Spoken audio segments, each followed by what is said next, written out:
Welcome to the Go Slow to Go Fast Lifestyle Podcast, the place where we explore what happens when we slow our pace, listen more deeply, and live in rhythm with what truly matters. In today's conversation, we travel literally and philosophically to Italy, where time stretches differently, rest is respected, and productivity isn't measured by speed, but by presence. This episode invites us to question our obsession with urgency and rediscover the power of natural rhythms within our bodies, our work, and even the living world around us.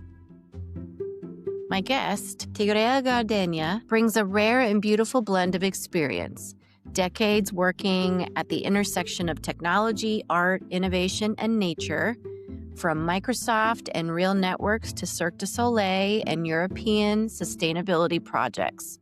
For the past 14 years, she has lived in Damanhur, one of the world's most renowned spiritual eco-communities in Italy, where cultural cycles, social design, and connection to nature shape every day. With deep expertise in plant neurobiology, biomimicry, and nature-inspired design, this conversation explores what plants, siestas, and Italian culture can teach us about patience, communication, creativity, and even honoring our own energetic seasons. This episode is a reminder that when we slow down enough to listen to our bodies, to nature, and to each other, we don't fall behind.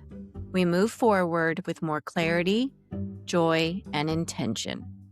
So grab a cup of something warm and snuggle in for a cozy conversation about embracing the season, no matter the time of year, and let's jump in.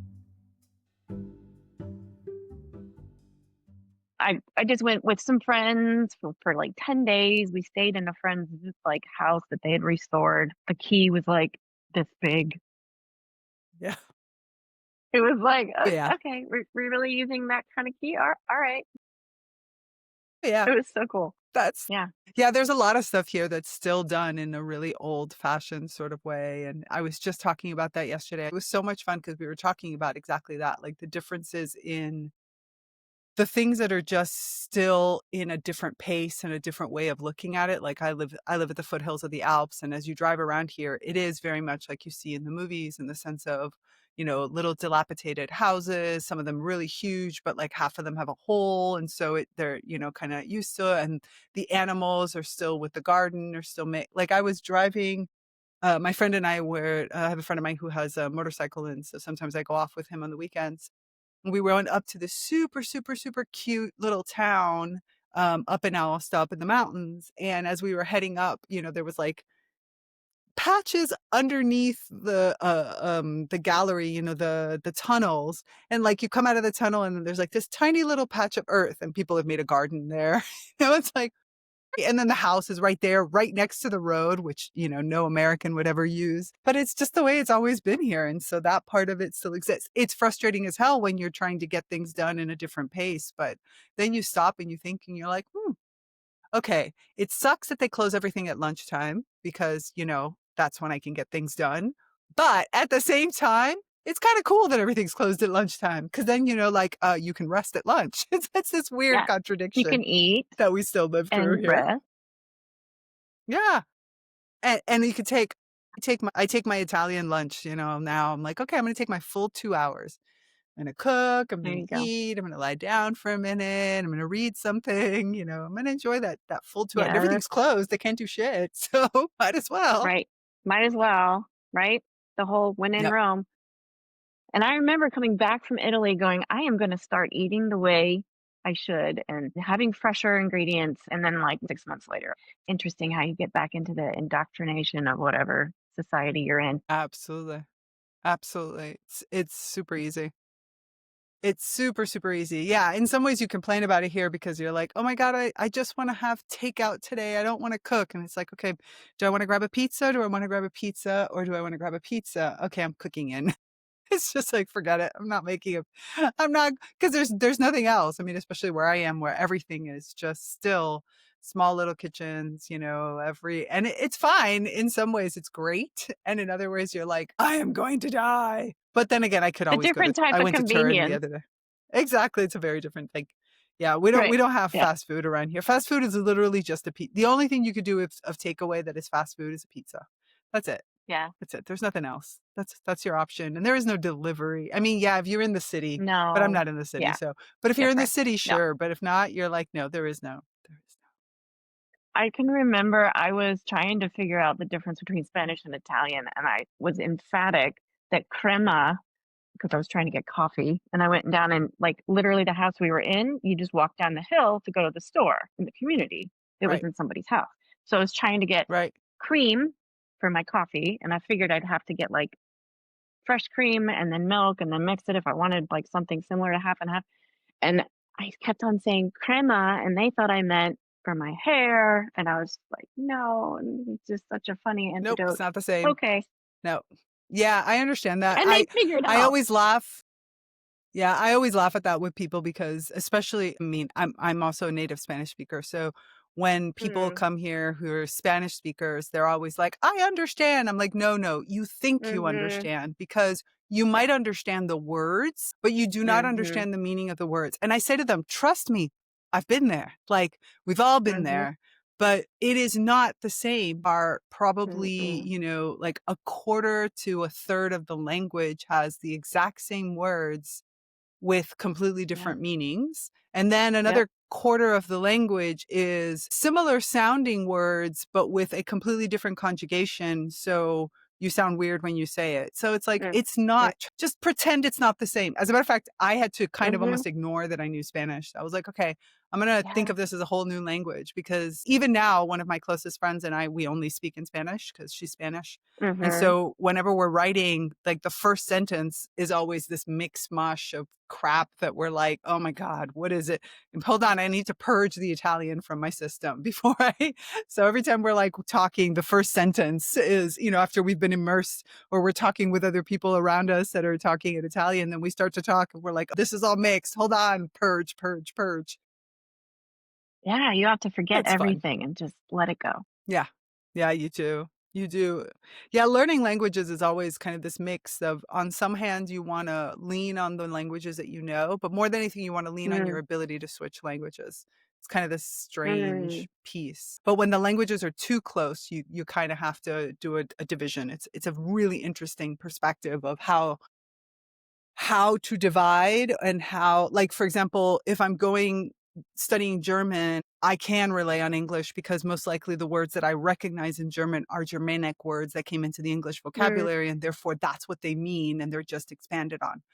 It's another thing when you're talking about a language that has the same exact word, like crema, it's a great, great example, mhm, that has two completely different definitions that you're like, no, that's not going to work. And you were also going in there with an American concept that doesn't exist in yeah, Italian, which is to put something other than milk in your coffee. So you're adding on top of that, like a cultural layer of they can't even, so I have a similar story to that. My mother and I and her ex-husband, we all went to Paris when I was young. I mean, I was like maybe 20 or something like that. And we went to Paris and I remember so well. So in our culture of Spanish, there's this thing called un cortadito. And a cortadito, the word itself means a little cut and it is mm, a form of coffee and milk, but usually it oh, originated with condensed milk and then it uh-huh, morphed into evaporated milk.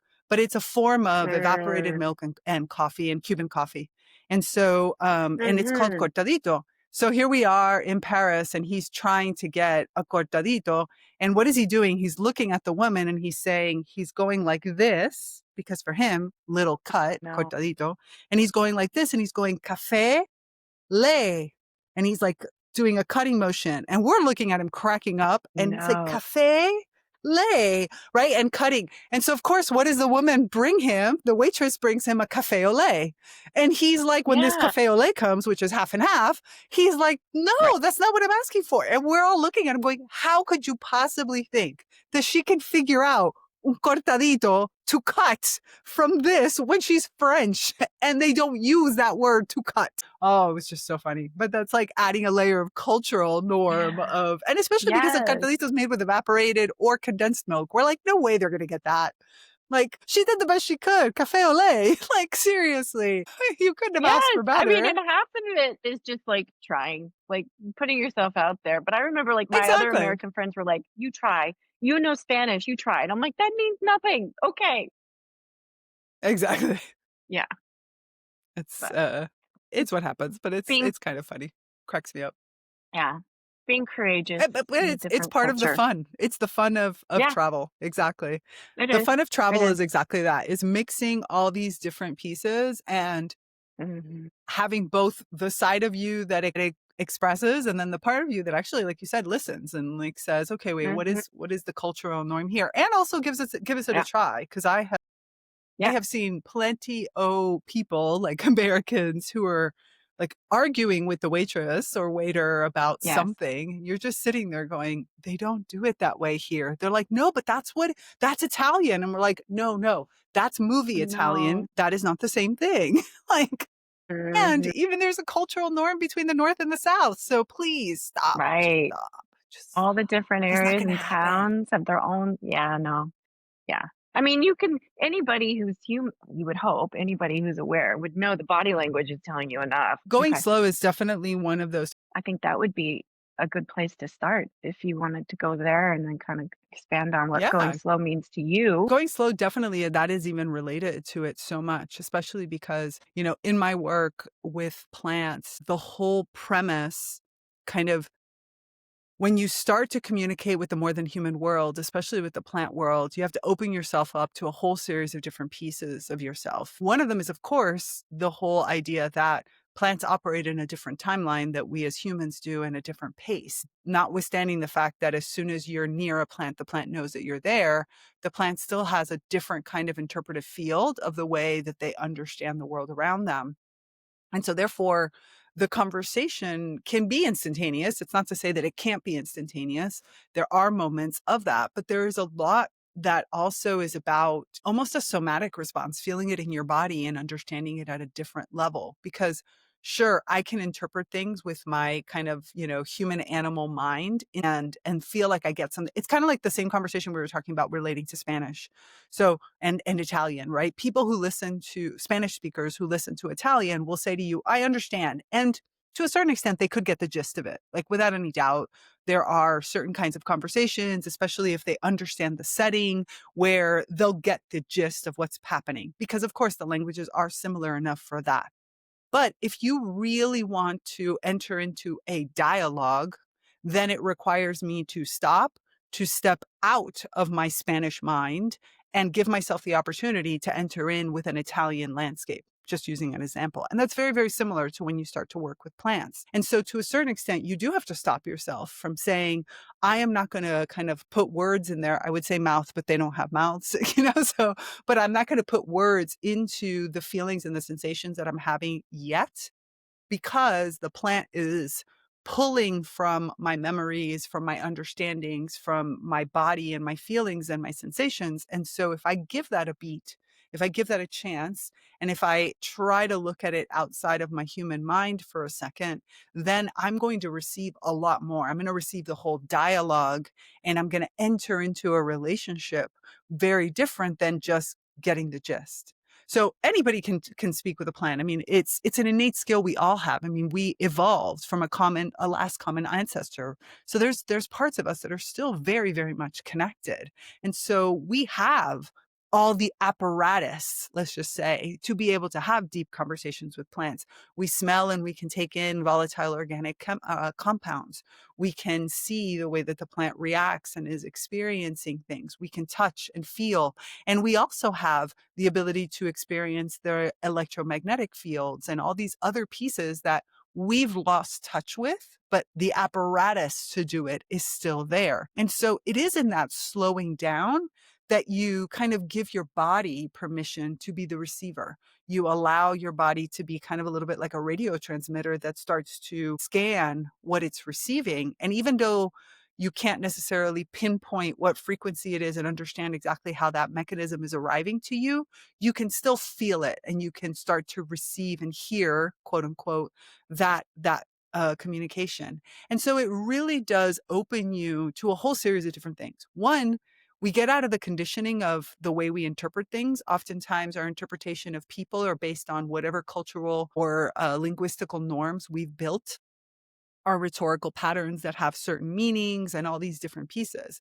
But when I'm talking and conversing with a plant, I have to step out of that. I have to let my whole body receive the answer. And I have to get inside of myself to kind of almost open my inner plantness, that part of me that is connected, that has presence, and then allow the meaning to come from there. And so it's a really beautiful way, a very safe, a very natural way for us to reconnect back to parts of ourselves that we've lost. Anybody out there listening, my listeners may think, what does this mean? Like we can actually talk to plants. But if you had ever done in your lifetime, and I'm speaking from a US perspective growing up in the United States, if you had ever done a science fair project working with plants or observed somebody else's project where they showed how plants react to sunlight, too much, too little, react to water, too much, too little, types of water, you know that plants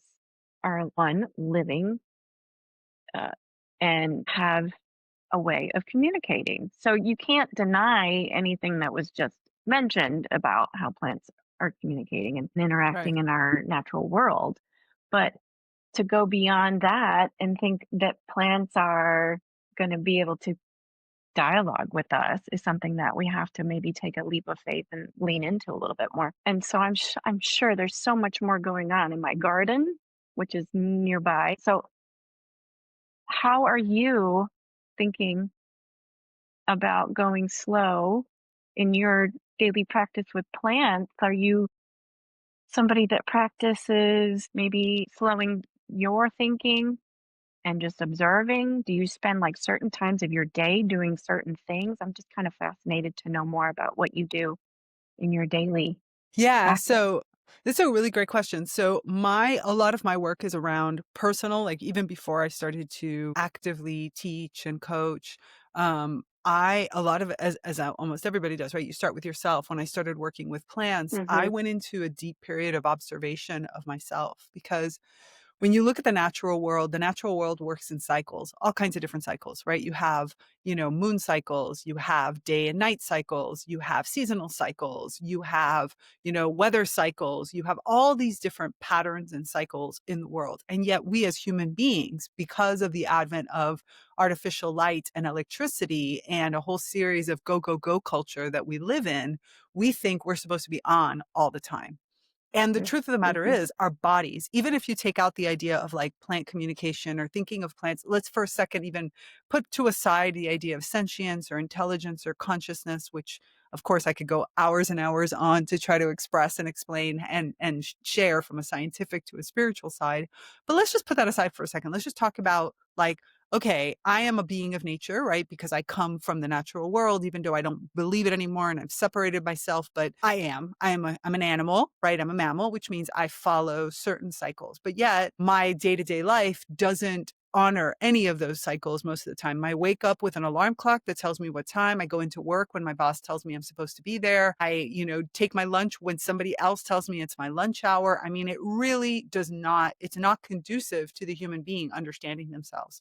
So at one point in my life, many years ago, when I was living in Barcelona, I decided that since I had all the time in the world. I had come off tour with Cirque du Soleil. I was rebuilding my life. And I decided that I was just going to allow myself to see what my body's rhythm was. I had no clue what my body's rhythm was. I had been used to an alarm clock waking me up, and now I had no need for that to happen. So I started to just observe. I was like, I'm only going to sleep whenever I feel like I'm going to sleep, and I'm going to do things when I feel like I'm going to do things. And I'm going to trust because I know myself. I am an ambitious person. I am somebody that gets a lot done. I have a very quick mind. Like I know I'm going to get things done. So I'm going to just trust that it's all going to happen. I just don't have a clue how. And I started to see these Mhm. patterns develop in a regular basis. Like I would get up naturally, no matter what time I went to bed. I would still get up around 8 o'clock in the morning, maybe 9 was the max, never really later than that. Then I would get up and I would be really productive. I would, get my tea in the morning and like get my stuff ready and I would start to work and I would go through email and I would get like these strategic ideas and I would plan things and I would like do all the little tasky stuff that I had to do. Mhm. And then around like 2, 3 o'clock in the afternoon, it was Spain, so it was perfect for that. 2 or 3 in the afternoon was when I would get hungry. And so I would break for my lunch and I would have lunch. And after lunch, I was useless. Like I would take siesta, I would watch some Netflix. Like that was a time that I just hung out. Now, if I stayed at home, like I didn't go out with my friends or anything like that, I would probably be in that sort of in state, like where I was just like, reading, but casual reading, nothing major, or just watching TV or chatting with friends or stuff like that until the evening. And I would literally always do siesta. I still do siesta. I am a siesta person. Right before this call, I was on siesta. And then if I was awake around 9 p.m. to 10, I would find myself oftentimes naturally gravitating to the computer to start doing things, but that were creative. Like that's when I would create my programs. That is when I would do like art. That is when I would think of more like I wasn't strategic. I couldn't get things done in that. If I had a to-do list, it was useless at that hour. But from around 9 to 10 Mhm. p.m., about 10 till about 4 a.m., I am really creative. Like that's when I do art. That's when I create courses. That's when I think of programs. That's when I can answer creative questions. That is my time of creativity. And I started noticing this pattern in myself. And so since working with plants, that's expanded even further to think, okay, is that always like that? Or do I go through periods? For example, it's Mhm. summer now for me. So I am naturally more lethargic. It's hotter and it's not even the weather because here it's been cool. So, but it's a just natural pace. So I find that my window in the morning is shorter. My siesta in the Mhm. afternoon is larger and my evening, I tend to be more social. So my schedule already is built in this way where I don't really do client calls in the morning because that's the time when I strategize and I do promotional work and I think about my business. I'm more of a CEO during the morning. And then in the afternoon Mhm. is when I meet with clients, I do interviews, I do courses, I teach, I have my one-on-one coaching clients in the afternoon. So I've already built my schedule around this thinking and knowing that if I'm going to break it for whatever reason, it's only going to be for a limited period of time. I cannot do a recurring appointment in that way. So I already know how my body works. Like I don't really have anything before 3:30 to 4 o'clock because that's my siesta time before that. Mhm. So I kind of, 2 o'clock to about 3:30 is my siesta time. And that's when I really get like, I can barely even watch TV in that period. I'm like just lying there, staring out at the sun, going for a walk, doing those types of things. And so then I started to expand it out to, okay, wait a minute. If I look at myself across a month, if I look at myself across a year, like in the summer, in the winter, like I was saying, I am different. My cycles change. They're a little longer. The general rhythm is still always the same. And I test it every once in a while. Like, for example, when I did my coaching certification, I did it connected to a university in the United States. And I would get up at from 1 a.m. to 2:30 twice a week to do it. And I was Yeah. fine. And people were like, how do you do it? And I'm like, because this is when I'm creative and this is coaching, right? So it was like curiosity and questions and deep listening. And I was like all for it at that hour. It was perfect for me to do it like that because I know how my schedule Mhm. is. So it looks like slower because it is slower Mhm. in itself. But in the end, I get a lot more done because I'm not fighting my own body's tendency. I don't pick up my to-do list on a Saturday morning when I know I'm not going to get it done because my natural rhythm doesn't do that. That's my rest day. And not because I'm mentally holding myself back. If I feel inspired, I'll get up and I'll do it anyway. But it's not when I work best. And I don't like to do strategy sessions with people like my strategy. I can do my client strategy sessions because that's a different skill set and it requires a different thing. But like I don't do my marketing meetings or things like that on in the afternoons very much because it's just not the time that it works for it. So I think once we start to get to know how our bodies work, we start to lean into those rhythms. We start to see what the natural cycles of what happens during summer, what happens during fall, what happens during the day, what happens in the moon cycles, not because I'm superstitious, but because Mhm. selenotropism, which is attraction and connection to the moon, exists in the natural world. Tropism, Mhm. connection to sunlight exist. They are scientific principles, and therefore we adhere Mhm. to them just the same as a plant does, as a beaver does, as a bear does. Like we're all in that same rhythm, and we just have to find how it applies to our body. Yeah. I think that's something that listeners can kind of hopefully take something away from because, we're all living in the same ecosystem. If you think about the world, there's definitely threads of similarities with different conversations I've had over the last couple of months about how one, as humans, we are pushing ourselves to the point of, in some cases, exhaustion because we are trying to go against our natural rhythm and what our natural environment is providing for us, and we're not taking advantage of it. Absolutely. Absolutely. Plus the advent of we don't realize how much certain things around us perpetuate that feeling even at a subliminal level. For example, I had a really wonderful conversation with a an academic and professor who studies plants, agency of plants in art. So he works a lot in that realm. And we were having a conversation because one of his big topics is around still life, like what we consider to be the beautiful paintings of still life. Mhm. Mhm. Oftentimes, paintings and artwork relating to still life is artificial. We don't realize it because most of us don't know, but they are plants that do not bloom in the same season, and they're put in this beautiful Mm. bouquet together. And subliminally, what it reinforces is this sort of artificialness of you should always be in bloom. And this is one of the dangers right now that's happening with like AI plants. Mm. It's not the AI plants because, oh, they're not natural from a general perspective. It's the fact that they're unnatural in that they're always in bloom. And so it makes us feel at a subliminal level that I should always be in Yeah. bloom. And I can't always be in bloom. It does not show the Right. beauty of the rested state. It doesn't show the beauty of the bulb, the beauty of the soil that has none. If you go and you look at, I don't know, go to your favorite mall or your favorite like outdoor location as you're walking in, the landscaping almost always has flowers in it, no matter where you are or anything. It's not natural. It's raised in Mm-mm. these ways to promote that, which again, in a subliminal level, reinforces the idea of you should always be showy. You Mm.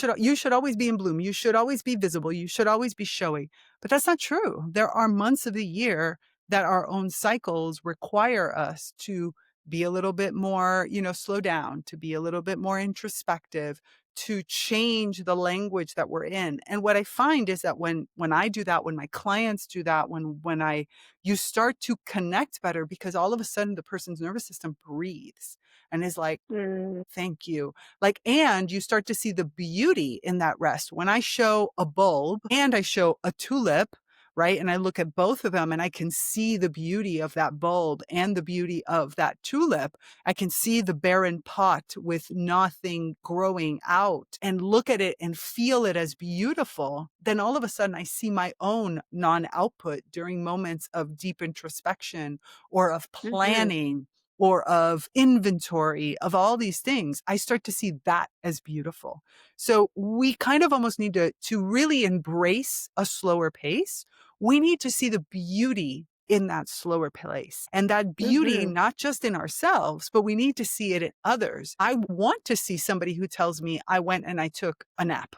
Like, I think that that's beautiful. I think it's also beautiful when a company tells me we're doing inventory right now. We're not going to be releasing a new thing right now because we're taking a moment to understand our clients, to understand their needs, to make sure we're doing the right thing for our own people, or we're giving them time off so that they can rest and reset and renew and go through this. So once you start stepping into these cycles, you start to see the beauty in them, and then you appreciate them in others as well as yourself. Yes, absolutely. I always value when companies say that we're taking time off, we're not responding to your emails in the next 2 weeks because we're all on holiday. And I think that's great.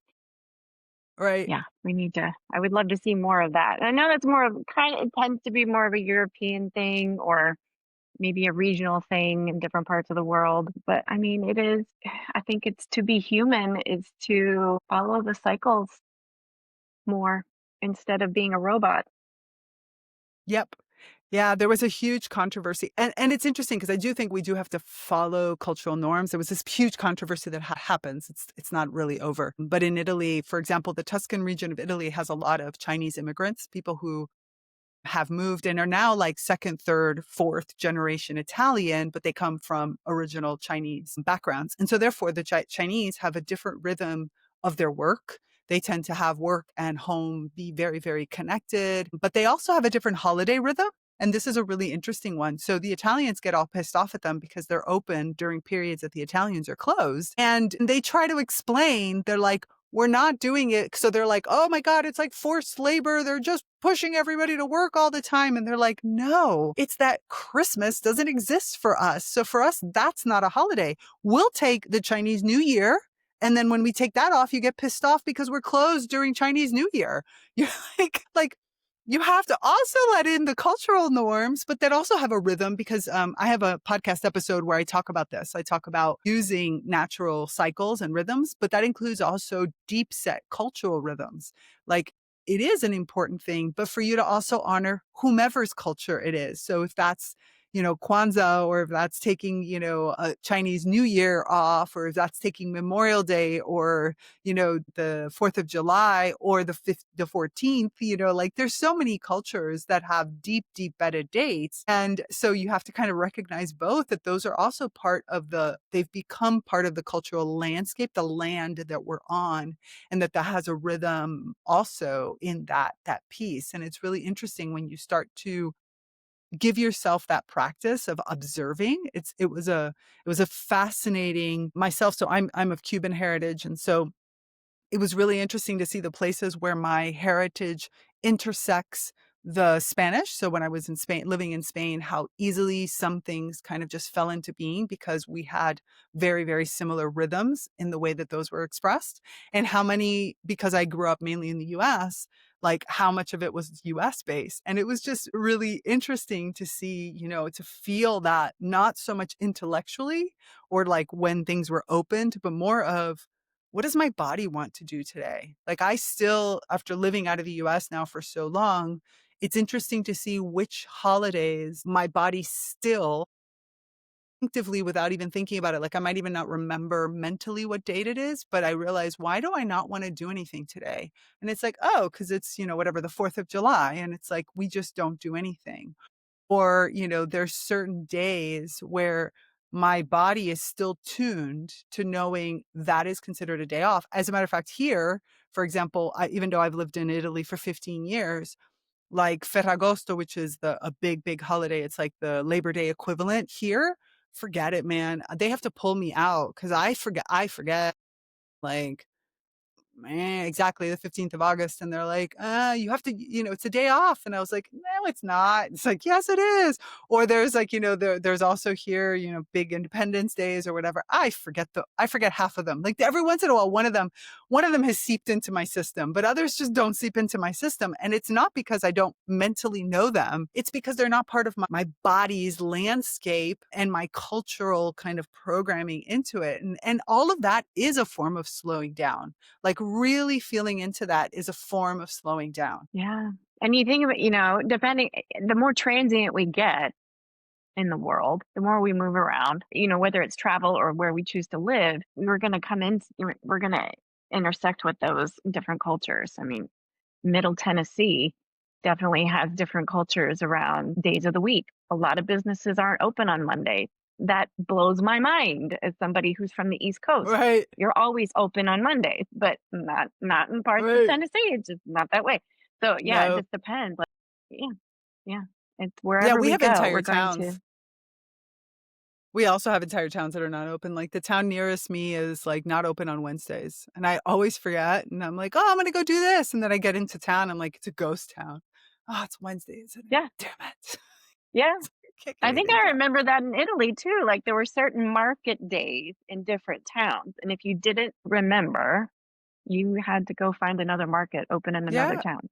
Yeah. Yeah. There's market Yeah. towns and then there's the markets and then there's the days when the actual town, like if there's small enough towns like where I am, there's towns just don't open. Like literally no shops are Mhm. open on Wednesday in that town. It doesn't matter what time of it. Like the bar or the cafe is open early in the morning and then after that nothing Mhm. is open. No restaurants, no banking, no nothing. Doesn't matter. It's not open. Right. So it's Right. like, okay, Yeah. that's just the way it always Yeah. been. But it's a good reminder that, there's lots of life out there in the world that are operating on different rhythms, different cycles. So it's okay to go slow to go fast and just go slow sometimes. Absolutely. Absolutely. I mean, a Yeah. lot of those types of things are around getting comfortable and also making choices, right? I made a choice to live here. And so Mhm. therefore you have those experiences. I think that Right. this part that we need to reconquer or reconnect with is again, what is the cycle of my body and how does that work for me? So for example, Mhm. my day off, like I said, like day off, like literally in the sense of do not bother me at all is my Saturday Mm. mornings. Mhm. My Saturday mornings are my sacred space. If I am going to have something cuz I can't get out of it, it'll be like at around 11, but like my morning of my Saturday is my sacred. It's what my body feels most in this period of my life. But I have had other periods of my Mhm. life where it was maybe like even a Tuesday or where as my body rotates through different parts of the cycle, it chooses different days. Certain days I go to bed much earlier, and it's a natural thing. It's not a forced thing. I think the hardest part for most people is that even though I live in community, so let me just state this for everybody, like I live in community, it is not so easy because we have a community rhythm. I mean, I know certain people always say to me when I try to talk about these things, they're like, "Oh, but you don't understand, like such and such happens on this day, such and such." Trust me, I live in community, like we have very set schedules across things.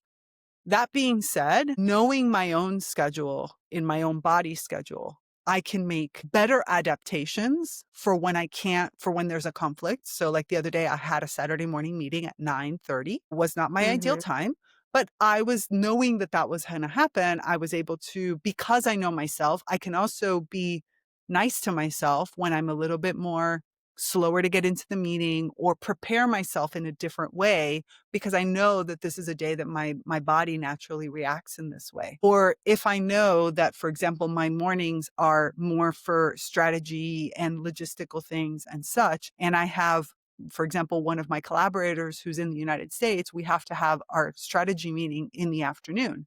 So we work to do it in the time that is most convenient, both of us, and I have to prep Mhm. myself that day. And when I don't prep myself, it is very clear that I did not prep myself for the meeting. Yes. So Right. part of also this going slow is giving yourself permission and scheduling yourself the time necessary to adapt into those things that are not movable. I cannot appear at a Mhm. 9:30 meeting in the morning on a Saturday pretending that it's 9:30 on a Thursday. Because even though it's still 9:30 in the morning, my body does not react the same way. And therefore, knowing that, I give myself permission. The people, my collaborators know me a little bit better and they understand these parts of myself, or I prep myself in a completely different way. And so I don't get mad at myself when my mind doesn't react the same way, or I don't try to just, fake it until I make it. It's a completely different thing. So sometimes going slow is not even the action of completely changing everything. It is the prep Mhm. or the awareness with which you enter into something Mhm. so that you can be much more productive because you're not fighting your own physical body. You're working with the way your mind and your body reacts. You're understanding what it is that your body needs And you are being gracious to yourself to say, rather than telling yourself, oh, there's something wrong with you, why aren't you just feeling awake? You're saying to yourself, Mm-hmm. no, I am not going to pump myself up with caffeine and try to do this. As a matter of fact, notwithstanding the fact that I'm more lethargic in the afternoon, I don't drink caffeine after, like, I only drink caffeine caffeine. I don't even drink coffee because I don't like coffee. But I mean, I only drink tea that has like caffeine instead of a tisane that in the morning. And it's because I found a way to work with that cycle of my afternoon. And again, I'm more inquisitive. I'm more chit chatty. I'm more like all these other things. So I plan those types of activities. And if I need to do something different, I prep myself for that. And I think that that's another aspect of going slow that we forget about. Yeah. It's not being lazy, it's being self aware Hmm. and it's being and strategic because you Hmm. realize your times of day that are better for you for different tasks, rest, whatever your activities are. So I think that's a really good message for listeners of this, go slow approach, that it's not being lazy. So I'm hoping that you don't feel guilty out there. And I think we all need to have some sort of siesta built into our day. Adapt the European Yes, siesta lifestyle is as much as wonderfully. possible. I love We, siesta. Siesta and I get along so, so nice. oh, So, so yeah. nice. And I mean, We're, we're, it's we're not good a friends. coincidence that so many cultures have some type of break in the afternoon. It's just we get up so early and we go, go, go that it just makes sense to have a break at some Right, point. exactly.